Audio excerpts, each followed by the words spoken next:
Title: Chronicle of the Seers Orb. A story by Ariel Sparks. A novel first draft.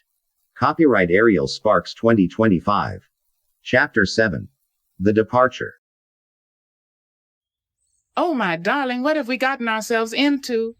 Lilith sobbed as she rushed to Alara inside the house, her arms wrapping around the girl in a fierce embrace. Alara, though young, felt the weight of the question in her mother's embrace. Her own heart thundered in her chest, a drumbeat of anticipation and fear. "It's okay, Mom, I can do this," she said, her voice stronger than she felt. Theodore's eyes searched Lilith's, the love and fear in her gaze mirroring his own. He nodded, a silent affirmation of his faith in their daughter's destiny. "We'll be ready," he said firmly, "but first we must prepare." The room grew still as the gravity of the situation settled upon them like a shroud. Timothy, the younger of the siblings, took a tentative step forward, his eyes wide and his fists clenched. "Alara, what does this mean for you?" His voice pensive. Alara's eyes met Timothy's. "I don't know," she admitted, "but I'll find out." Her voice was steady, the calm in the eye of the storm that brewed within her. The room was a tableau of emotion, a silent symphony of fear, love, and resolve. Timothy's arms tightened around her, his grip fierce and protective. "You're going to be amazing," he declared fiercely. "Remember that." Alara nodded, her eyes shimmering with unshed tears. She knew the journey ahead would be fraught with danger, with darkness that could swallow her whole, but she had the light of her family's love to guide her, and the strings of destiny that sang in her veins. "Grab your pack," Arafa said firmly. "We must leave before word of our presence reached the wrong ears." Alara nodded, her eyes scanning the room as she moved with grace. Her heart felt as though it had swollen to fill her chest, the weight of her destiny heavy upon her. She had always dreamed of adventure, but the reality was starker, sharper than she had ever imagined. Lilith clutched at her daughter, her eyes swimming with a tempest of emotions. "Be safe," she urged. "Remember who you are, and the truth will guide you." Arafa's robe, now tied around her voluptuous figure, fluttered like a battle standard unfurled as she strode through the cottage. "Gather your things," she said, her tone brokering no argument. The urgency in her voice was as palpable as the electricity that still crackled in the air from their recent battle. "We must depart swiftly, before the news of our deed carry too far." Alara moved with a newfound sense of purpose, her eyes scanning the room, cataloging her possessions. The call of destiny echoed in her heart, a rhythmic beat that matched the drumming of her pulse. She knew she was leaving behind the safety of her childhood, the warm embrace of her family, and the familiarity of Vahnder Wood. Her pack lay open, a canvas maw that seemed to swallow her few belongings greedily. Each item she placed inside felt like a piece of her heart, being packed away for safekeeping. Maziba and Arafa watched her, their faces a tableau of stoicism and understanding. They knew the path she was about to embark upon was fraught with danger, but they also knew that she was the light that could pierce the shadows, the hope that could banish the dark. "Grab your pack, we've lingered long enough," Arafa said, her words as sharp as the crack of a whip.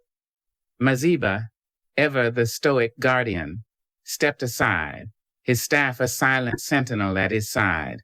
He offered a nod, a gesture that spoke volumes of his confidence in Alara's abilities. His eyes pierced hers, searching hers for any sign of doubt. Finding none, he offered a wry smile, the kind that could cut through the tension of a drawn bow. "I will see you in the world beyond, young guardian," he said with a voice of solemnity and mischief.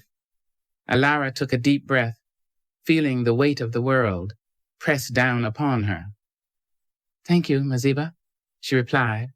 She slung her pack over her shoulder, the items within it a gentle comfort. "Remember, child," Arafa said, "you are the beacon that guides the lost, the shield that protects the worthy from the shadows." Alara nodded, her grip tight on her pack.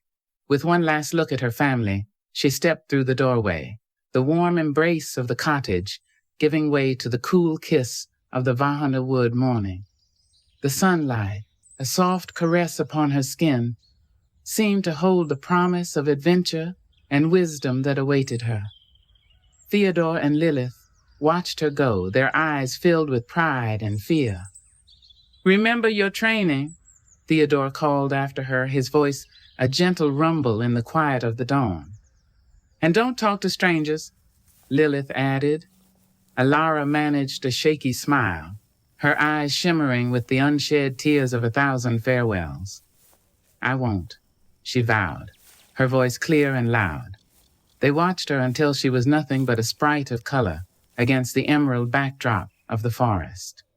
The clearing grew quiet once more, the staff's crystal, a gentle hum of anticipation that seemed to echo the beat of their own hearts.